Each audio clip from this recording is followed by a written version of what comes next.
여러분들이 알다시피 하나님의 5가지 경륜의 세계를 통해서 이루어지는 구속사의 세계, 3가지 구속사로서 이루어졌다.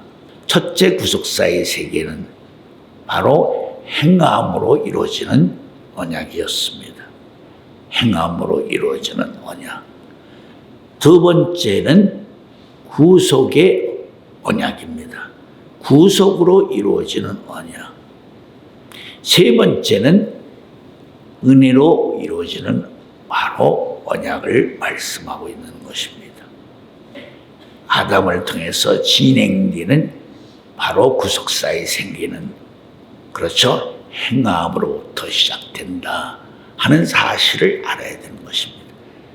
그렇기 때문에, 그렇죠? 에덴 동산 각종 나무 열매는 임의로 먹되 한가운데 있는 선악나무 열매는 먹으면 정령 죽으리라. 그렇죠. 바로 첫 번째 구속사의 세계는 행함의 언약으로 이루어지는 구속사의 세계였다 하는 것을 알아야 됩니다. 자, 메시아가 걷는 3일길을 여러분들이 아실 것입니다. 3일길이 있다는 말은 행함으로 시작된 구속사는 첫째 길도 행함으로 시작이 되고, 둘째 길도 행함으로 시작이 되고, 셋째 길도 행함으로 시작되는 것이다. 우리가 행함으로 이루어진 구속사의 세계는 바로 처음부터 끝까지 바로 행함으로써 의롭담을 입는 것처럼 행함으로서 시작해서 행함으로 마치는 것이다. 아브라함이 하나님의 보칠한 거룩한 칭의를 입는 내용이 창세기 22장에 잘 소개가 되어 있습니다. 그렇죠. 창세기 22장은 아브라함이 행함으로 의롭담을 입을 수 있는 결정적인 절정이라고 말할 수가 있는 것입니다. 마찬가지입니다. 여러분들이 잘 아는 바로 에스겔 선지도 17가지 행동 예언으로, 그렇죠? 하나님이 명하신 말씀대로 17가지 행동 예언으로, 그렇죠? 바로 순종했다 하는 사실을 알아야 되는 것입니다. 17이라는 수가 가지고 있는 본질적인 수의 의미가 뭐라고 그랬죠? 17은 순교자의 수입니다. 그래서 행함의 언약으로 이루어진 구속사의 세계는 바로 몇 번의 행함이 있어야 된다? 17번의 행함의 과정을 거쳐야 된다 라고도 말할 수 있다는 것을 알아야 되는 것입니다. 그런 행동, 바로 행함의 언약을 통해서 아담에게 구속사의 세계를 펼쳤습니다마는 안타깝게 여자를 통해서 아담까지도 먹으면 정령 죽으리라고 하는 선악나무 열매를 따먹음으로 말미암아, 그렇죠? 뭐가 행함의 언약으로 이루어지는 구속사의 세계가 파괴되고 말았다 하는 사실을 깊이 생각할 줄 알아야 됩니다. 그런 차원에서 하나님은, 그렇죠? 바로 이미 자손을 가지고 계셨다. 그 자손은 여러분들이 알다시피 아담이 불순종함으로 불순종의 결과로서, 그렇죠? 사선책을 만드셨다는 뜻이 아닙니다. 행함으로 구속사의 세계가 이루어지지 않을 경우를 미리 대비해 놓으셨다는 뜻입니다. 그것이 바로 구속의 언약이라는 것입니다. 아담이 불순종할 경우를 대비해서 이미 바로 구속의 언약을 예비하신 것이다. 세 가지의 구속사를 아까 말했죠. 바로 행함의 언약, 두 번째 구속의 언약, 세 번째 은혜의 언약. 이 세 가지 구속사의 세계는 처음부터 똑같이 준비한 구속사의 세계의 3대 언약이었다 하는 사실을 잊지 말아야 되는 것입니다. 자, 바로 아담에겐 자유의지를 통해서 아담이 지킬 수도 있고 지키지 못할 수도 있습니다. 그래서 이미 지킬 경우, 지키지 못할 경우를 대비해서 하나님은 처음부터 바로 인류를 구원하시킨 구속사의 세계를 세 가지 청사진, 세 가지 설계도를 만들어 놓고 있었다 하는 사실을 우리가 분명히 알아야 된다는 것입니다. 하나가 틀어짐으로 말미암아 틀어진 결과를 보고 새로운 방편을 예비하시고 준비하셨다. 그런 뜻이 아닙니다. 인류를 구원하실 구속 세계를 바로 하나님이 처음부터 세 가지의 청사진을 설계도를 만들어 놓으신 것이었다 하는 것을 알아야 됩니다. 그렇기 때문에 나무 사이에 숨은 아담을 부르실 때, 그렇죠? 아담아 내가 어디 있느냐. 아담도 내가 나무 사이에 숨었나이다 라고 대답을 하고 있지만 바로 하나님이 그 아담을 부르신 것은 곧 영적으로는 누구를 부르신 것이다? 바로 그렇죠. 둘째 아담을 부르신 것이다. 그렇죠. 둘째 아담을 부르셨던 말은 보아라. 이렇게 첫 번째 구속사의 세계가 깨어지고 말았다. 이제는 두 번째 내가 그렇죠. 나설 차례가 되었다. 준비되었느냐? 그런 차원에서 바로 아담을 부르시는 것이다 하는 점을 알아야 됩니다. 그렇기 때문에 행함의 언약을 회복하는 과정에 있어서 구속의 언약의 주인공으로신 예수님 자신이 필연적으로 바로 깨어진 행함의 언약을 회복하기 위해서라도 예수님 자신이 바로 구속에 대한 책임을 그렇죠. 행함으로부터 시작하여만 하셨다 하는 사실을 알아야 되는 것입니다. 그래서 예수님이 바로 두 번째 아담으로 이 땅에 오실 수밖에 없는 것이다. 그분이 오셔야 된다는 말은 어떤 의미를 가지고 있느냐 하면 바로 행함의 언약으로 이루어진 구속사의 세계를 다시 회복하기 위해서는 그렇죠. 바로 아담과 아담의 후손이 짊어져야 될 바로 죄에 대한 모든 대가를 후속주로 오시는 예수님이 그렇죠. 그 대가를 지불하지 않고는 예수님이 인류를 구원하실 수 있는 구속의 주, 생명의 주가 될 수 없다 하는 원천적인 문제를 짊어지고 오신 것이다 하는 것을 알아야 되는 것입니다. 그렇기 때문에 예수님은 하늘의 발등상이 되는 이 땅에 창세기 3장 15절 말씀대로 여인의 후손으로 이 땅에 태어나는 순간부터 그는 가장 비참하고 처절한 가장 그런 아픔 속에서만이 태어나야만 하셨다. 그 말은 바로 인류가 짊어지고 있는 죄로부터 저주받은 저주의 대상으로 이 땅에 오시고 태어나셔야만 되겠기에 그는 짐승이 먹는 말 구유에서 태어나만 하셨다. 그 말의 의미는 그렇죠.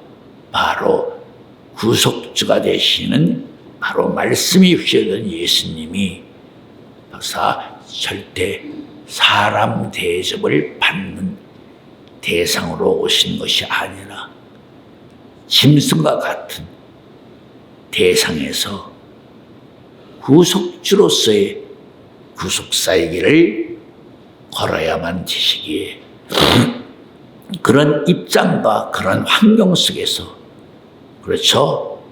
바로 인자로서의 첫 발걸음을 걸으셔야만 되신 것이다 하는 사실을 우리가 분명히 알아야 되는 것입니다.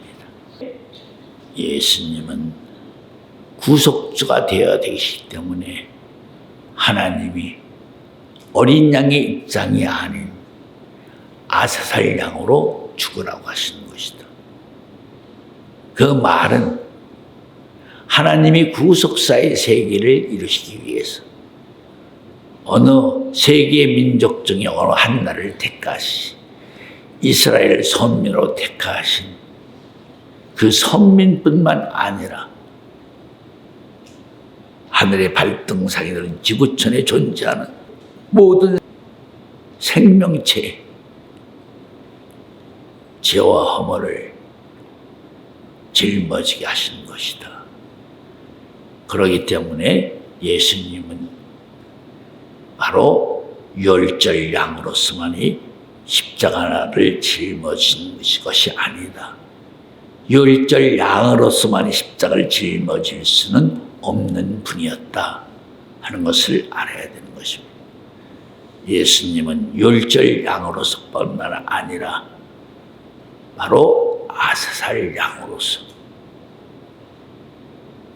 죽을 수밖에 없는 것이 구속주로서의 본래적인 근본적인 바로 그분이 하셔야 될 책임져야 될 그분의 길이었다는 것을 우리는 분명히 알아야 되는 것입니다.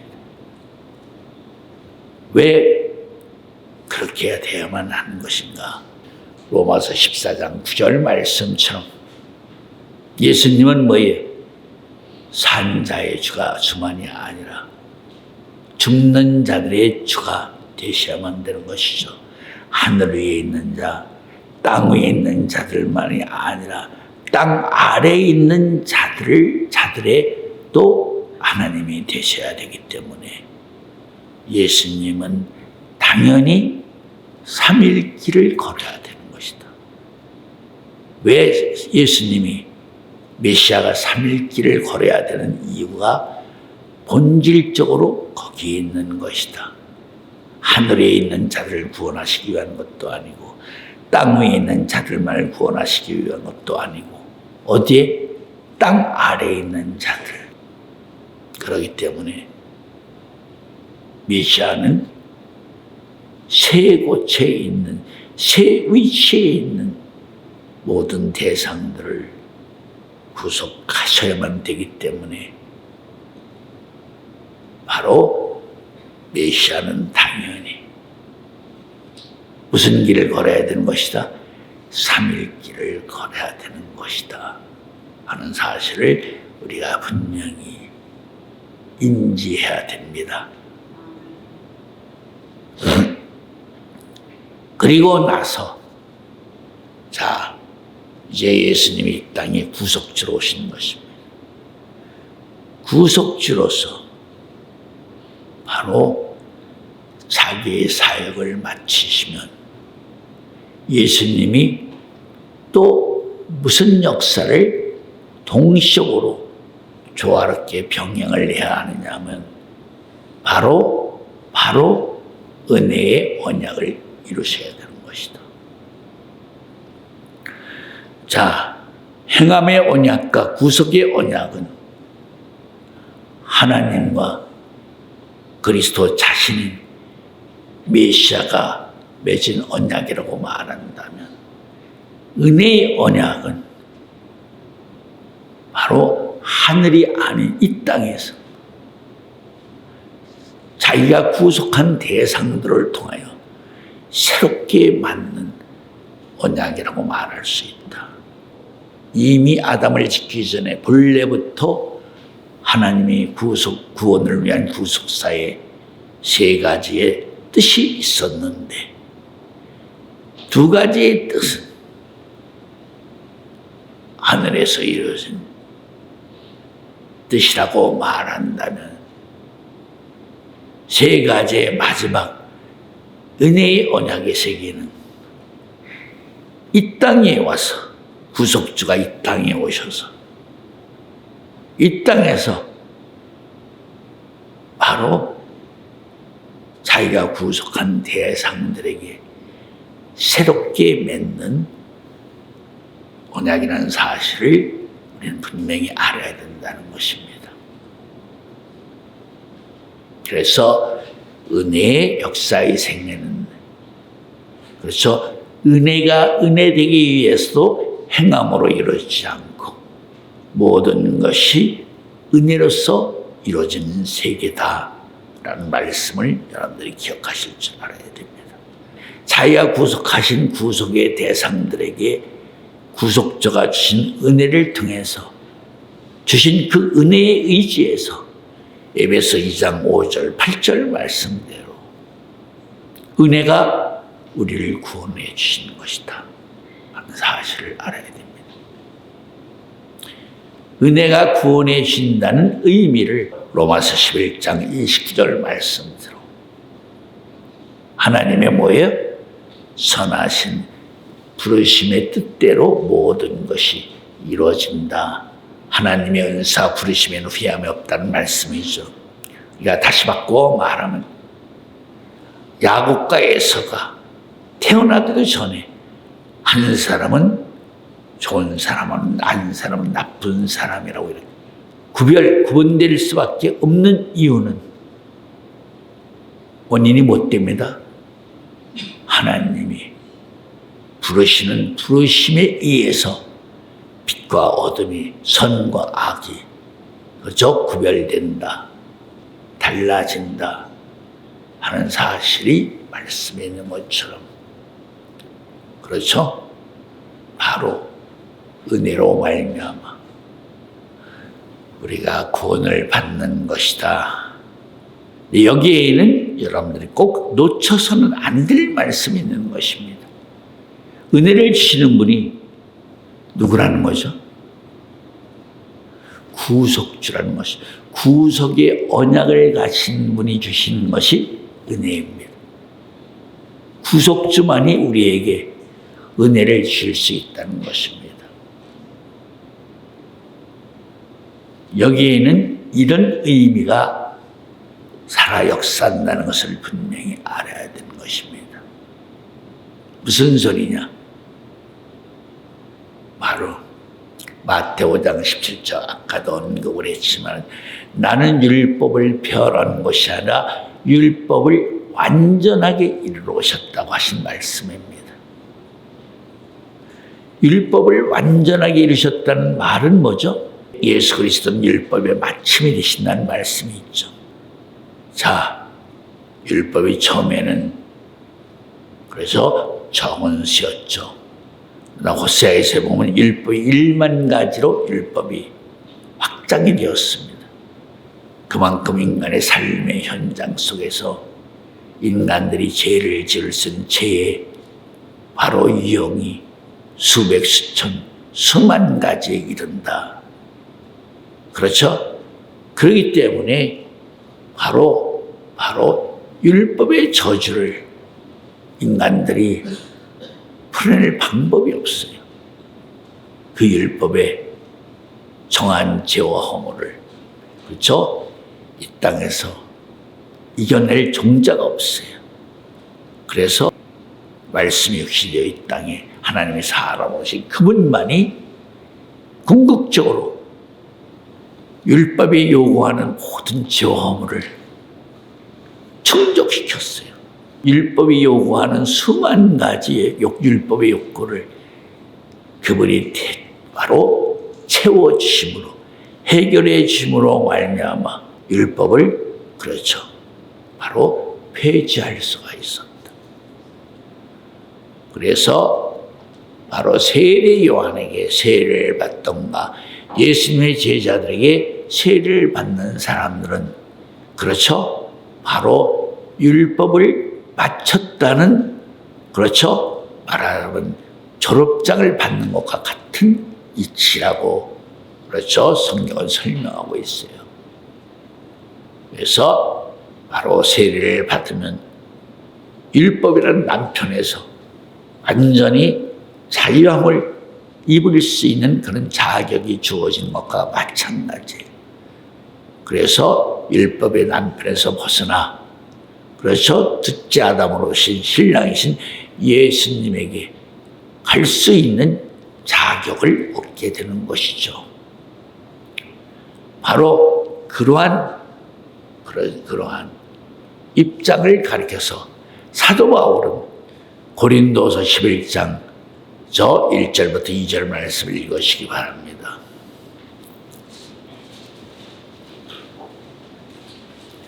고린도서 11장 1절 말씀, 신약 296페이지.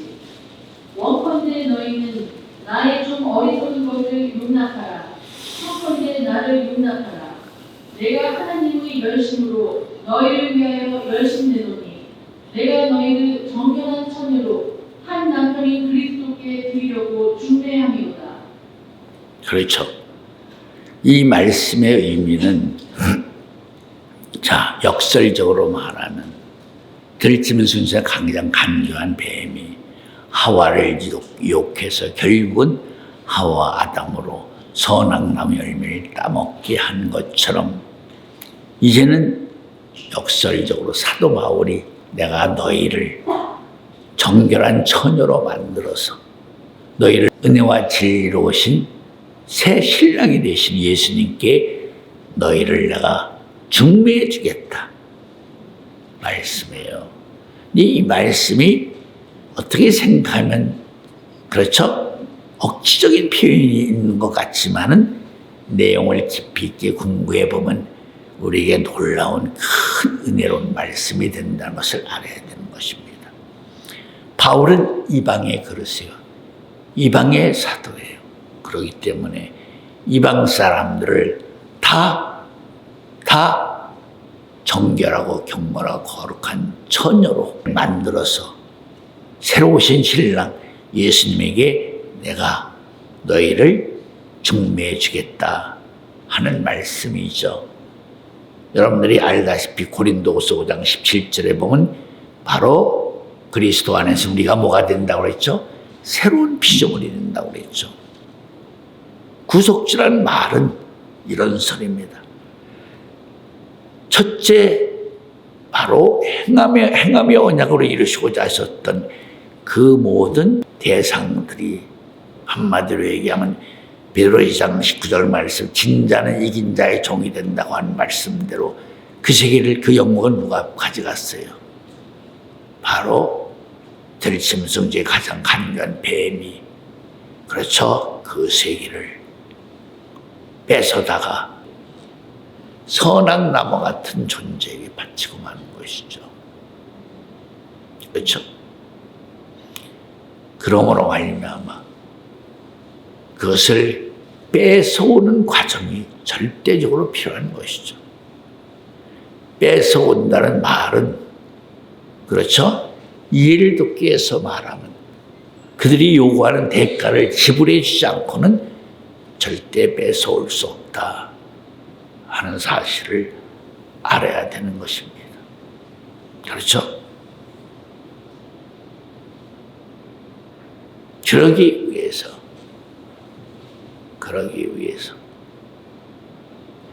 바로 마귀가 먼저 예수님을 3번을 시험을 하는 것이다. 한마디로 얘기하면 천상천하의 모든 영광의 세계를 보여주면서 내가 내게 절하면 이 영광을 내게 넘겨주리라. 예수님이 절을 했나요? 절을 하지 않으셨죠.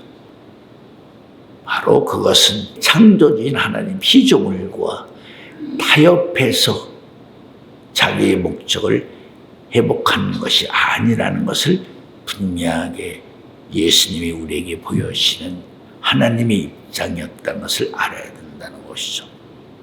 그렇다면 예수님은 어떻게 구속주가 되셔야만 하셨는가? 그것은 곧 예수님이 그렇죠? 궁극적으로 인류의 죄를 다 짊어지고 스스로 마귀의 밥이 되셔야 하는 것입니다. 마귀의 밥이. 그것이 구속주가 될 수 있는 마지막 유일한 방편이요 길이다. 그 외에는 다른 방법이 없어요. 그렇기 때문에 예수님이 선민 이스라엘 백성들을 살리시기 위해서 오신 그분에게 하나님이 안 돼. 이스라엘 백성들만이 아니라 지옥에 뗄 것 같은 전 인류의 죄를 네가 다 짊어져야 돼. 그래서 예수님이 바로 열절량으로 오신 분이 아세살 양이 되신 것이다. 전 인류의 죄를 다 짊어진 것이다 하는 사실을 알아야 되는 것입니다. 그리고 그러므로 말미암아 영적으로 말하면 이사야 53장 10절 말씀처럼 자기의 몸까지만 제물로 바친 것이 아니에요. 예수님이 영원히 죽지 않는 영혼까지도 뭘로 드렸다? 속건제물로. 자, 이사야 53장 10절 말씀을 읽어주세요. 이사야 53장 10절 말씀 구약 1033페이지 여호와께서 그로 소망을 받게 하시기를 원하사 질고를 받게 하셨은즉 그 영혼을 속건제물로 드리기에 이르면 그가 그 씨를 보게 되며 그날은 길 것이요 또 그의 손으로 여호와의 뜻을 성취하리로다. 다시 말하면 이것이 구속주의 사명이라는 것이죠. 몸만 드리는 것이 아니에요. 영혼까지도 속건제물로 드리면 내가 전 인류를 구원하실 수 있는 구속자가 될 수 있다. 다시 바꿔 말하면 내가 하늘에 있는 자들이나 땅 위에 있는 자들이나 땅 아래에 있는 자들까지도 내가 다 살려낼 수 있다. 그래서 예수님은 단순히 하나님의 아들로 죽어서는 절대 안 되는 것입니다. 하나님의 아들로 죽는다는 말은 유월절 양으로 죽는다는 것을 말하는 것이에요. 바로 하나님 아들로 죽는 것이 아니라 자기의 몸, 혼, 영까지도 속건제물로 다 드리셨다 하는 것을 알아야 되는 것입니다. 요한복음 2장 마지막 2절에 보면 예수님은 이 땅에 어떻게 오신 분이에요? 완전한 하나님, 완전한 신으로서, 완전한 인으로서 이 땅에 오신 분이에요. 그분이 스스로 죽음의 길을 들어간다는 것은 그렇죠? 그분의 입장에서는 결코 쉬운 일이 아니에요. 여러분들이 생각을 해보세요. 십자가에 달리신 예수님이 이 땅에서 가장 죄질이 나쁜 악인 중에 악인으로서 십자가에 달리신 것이에요.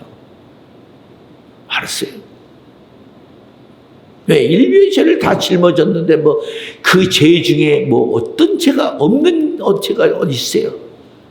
죄란 죄는 다 그 안에 예수님이 다 짊어지셨는데.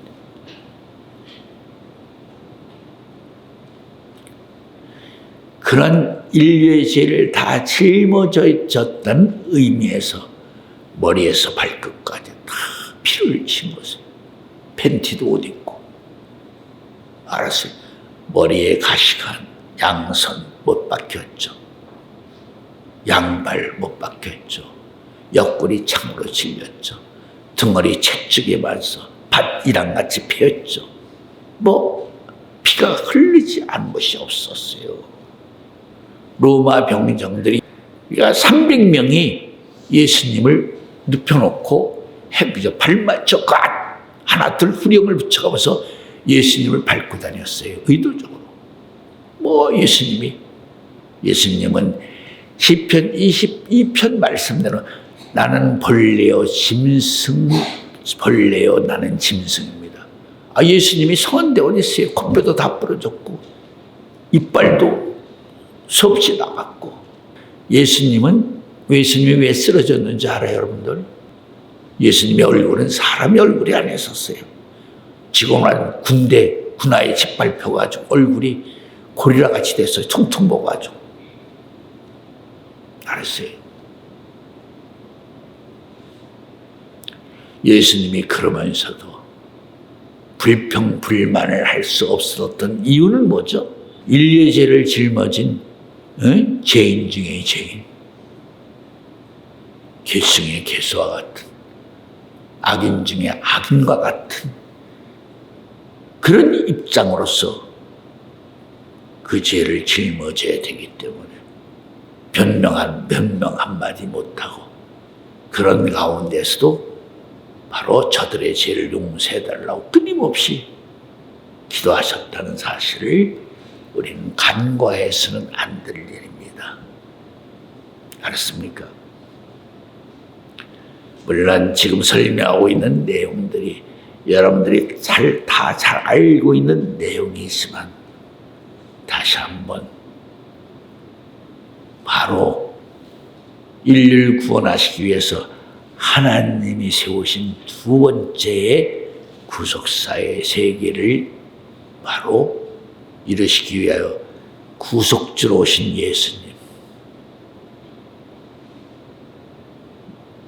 그 예수님을 우리가 다시 한번 깊이 생각하자는 뜻에서 제가 이런 말씀들을 하고 있는 것입니다.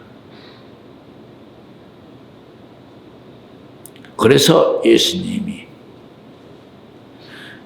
죄를 끝내셨다는 것을 알아야 됩니다.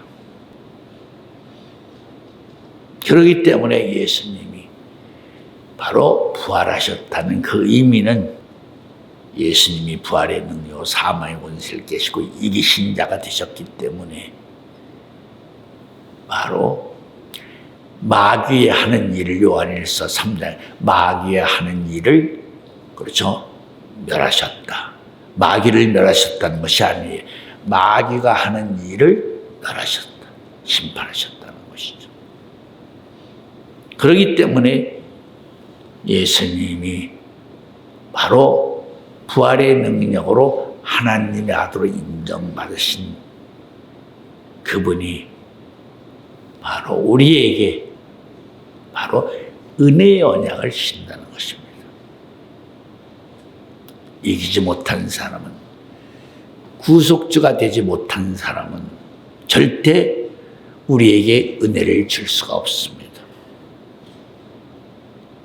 문선명, 박태선, 이만희 누구를 막론하고 그들은 우리에게 은혜를 줄 수 있는 대상이 아니에요.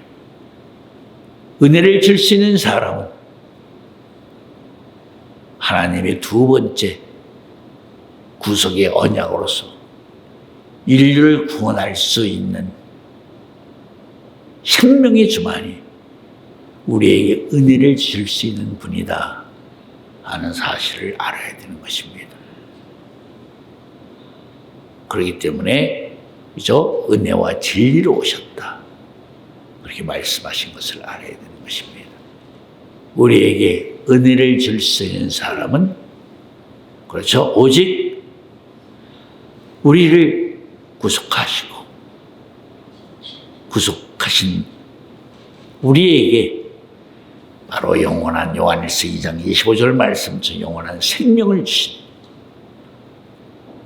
우리에게 구원의 주, 생명의 주가 되시는 바로 그분만이 우리에게 은혜를 주시는 분이다. 은혜를 줄 수 있는 분이다. 그분이 주시는 그 은혜를 통해서만이 구원을 받을 수 있는 것이다. 그래서 에베소 2장 5절 바로 가로 알고 은혜로 구원받는 것이다 말씀을 기억하실 것입니다.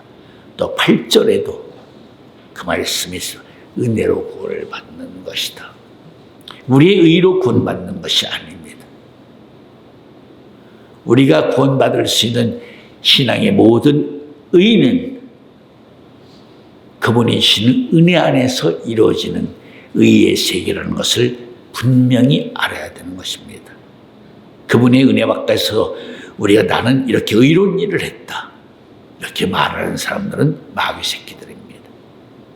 어제 그분이 주시는 절대적인 하나님의 은혜 안에서만이 우리가 의로운 일을 할 수 있고 하나님이 기뻐하시는 일을 할 수 있고 그저 원수를 사랑할 수 있고 내 이웃을 내 몸처럼 사랑할 수 있는 것이지 그분이 주시는 은혜 바깥에서는 절대 그런 일을 할 수가 없는 것이다 하는 점을 우리가 분명히 알아야 되는 것입니다. 그렇다면 지금은 어느 때인가? 고린도후서 6장 1절 2절 말씀을 읽습니다. 고린도후서 6장 1절 말씀 신약 291페이지 우리가 하나님과 함께 일하는 자로서 너희를 권하노니 하나님의 은혜를 헛되이 받지 말라. 가라사대 내가 은혜 베풀 때에 너를 듣고 구원의 날에 너를 보았다 하셨더니 보라 지금은 은혜 받을 만한 때요 보라 지금은 구원의 날이로다. 보라 지금은 은혜 받을 만한 때요 보라 지금은 구원을 받을 때다. 지금은 무슨 때예요? 은혜를 받는 때예요. 그 은혜를 통해서만이 뭘 받아야 돼? 구원을 받는 것이죠. 그러나 그 은혜를 주시는 분이 우리의 생명의 주가 되고 구원의 주가 되시는 우리의 구속주이신 바로 누가? 예수님이 우리의 바로 구속자이시다. 우리에게 은혜를 줄 수 있는 분이시다 하는 것을 분명히 알아야 되는 것입니다. 알았습니까? 그래서 지금은 분명히 바로 세 번째 구속사의 세계가 펼쳐지는 시대이다. 잘 깨달아야 됩니다. 왜 하나님이 어떤 사람에게는 에바다 라고 외치시고 어떤 사람에게는 분이엘. 분이엘은 바로 어떤 세계예요? 창세기에 야곱이 어떤 사람과 씨름해서 이김으로써 그 사람에게 야곱이 새 이름을 받죠. 그렇죠? 새 이름이 뭐예요? 이스라엘. 이스라엘이라는 새 이름을 주신 그 사람이 그 사람을 보고 야곱이 내가 하나님의 얼굴을 대면하였다. 여기서 하나님의 얼굴을 대면하였다는 말은 이런 소리예요. 그 어떤 사람의 얼굴을 봤는데 그 사람의 얼굴이 바로 하나님의 얼굴이었다. 이 말씀 속에는 계시록 2장 17절에 보면 이기는 자에게 감췄던 만나를 주고 흰돌을 줄 터인데 흰돌을 받은 자만이 알 수 있다. 바로 이기는 자에게 만나와 흰돌을 주신 그분을 내가 그분의 얼굴을 보았다라는 의미와 같은 것입니다. 알았습니까? 다시 바꿔 말하면 에바다 분이엘 아담이라는 새 창조의 세계가 있다는 그 의미는 바로 하나님의 인류를 구원하신 구원의 카드가 세 개가 있다라는 것을 말씀하고 있다는 것을 알아야 되는 것입니다.